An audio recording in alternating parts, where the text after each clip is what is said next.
जय हिंद। मैं था मोहसिन रशीद टॉम। अभी भरतपुर के नासिर और जुनैद का मामला पूरी तरह ठंडा भी नहीं हुआ है, उसके मुस्लिमीन पकड़ में भी नहीं आए हैं, लेकिन वैसी एक और कार्रवाई, हाँ इसमें सिर्फ जो तीनों मुसलमान लोग हैं वो जिंदा बच गए, वैसी एक कार्रवाई टोंक के गोरक्षकों ने भी कर दी। कथित तौर पे जो अपने आप को गोरक्षक कहते हैं उन्होंने भी कर दी। एक ट्रेलर के पीछे उन्होंने गाड़ी लगाई, उसको रोका और उनको रोकने के बाद उन तीनों मुसलमानों को उतारा, उनको मारपीट की उनके साथ और उसका वीडियो बनाया।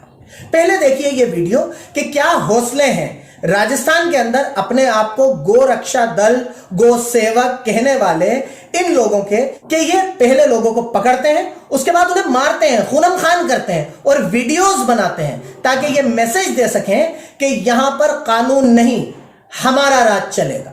देखिए ये वीडियो। तुम जल रखो जारी भरे खेतर में सोने धाक चाले से भारी,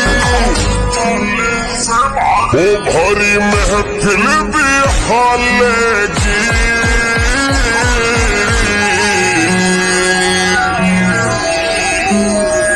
लेके असले पोटास तेरा फूक देंगे क्षेत्र रे गोली भी फिर चूल्हे।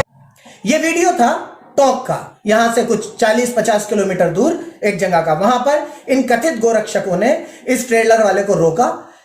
बहुत आसान है, अगर आपको ट्रेलर के अंदर मुसलमान मिल जाएं, चाहे वो गाय को छत्तीसगढ़ पशु मेले में बेचने जा रहा हो, चाहे उसने खुद ने अपने पैसे से खरीदी हो उन गायों को, लेकिन आप ये कह सकते हैं कि ये तो काटने लेके जा रहा था। इसका कोई सबूत नहीं चाहिए क्योंकि चलाने वाला मुसलमान है और अंदर गाय है।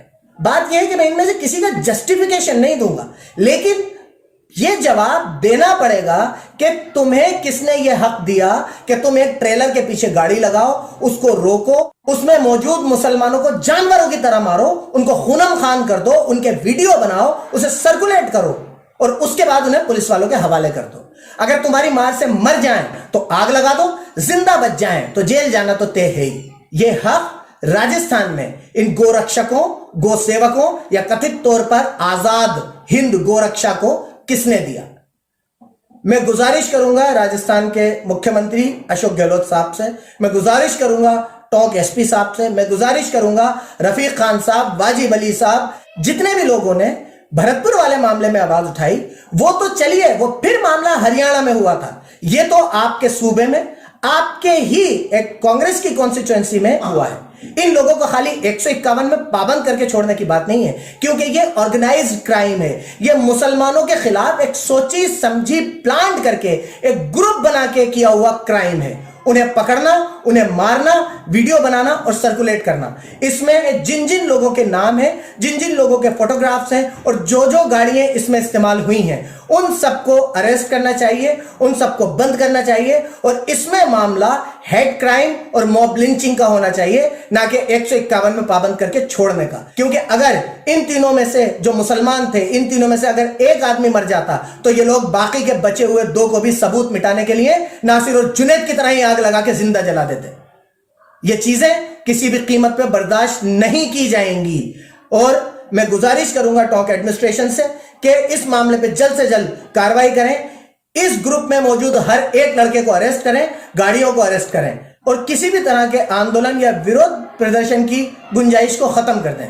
मुझे पूरी उम्मीद है कि जो हरियाणा में हुआ हम उसे कंट्रोल नहीं कर पाए, लेकिन राजस्थान में ऐसे हिंसक गो सेवा ग्रुप्स एक्टिव ना हो, इसे हम वक्त रहते जरूर कंट्रोल कर सकते हैं। ये कुछ तस्वीरें हैं जिसमें लड़के साथ दिखाई दे रहे हैं, जिसमें गाड़ियां दिखाई दे रही हैं, जिसमें फेसबुक आईडीज हैं जिनसे ये चीजें अपलोड की गई। इन सबको भी में अरेस्ट किया जाए, इनके ऊपर मॉब लिंचिंग और ऑर्गेनाइज्ड क्राइम की सेक्शंस लगे, ना कि 151 या थोड़ा सा शांति भंग के। मेरी गुजारिश है कि इन चीजों को कंट्रोल करें, वक्त रहते इन चीजों को कंट्रोल करें। बहुत बहुत शुक्रिया। मैं था मोहसिन रशीद टोंक।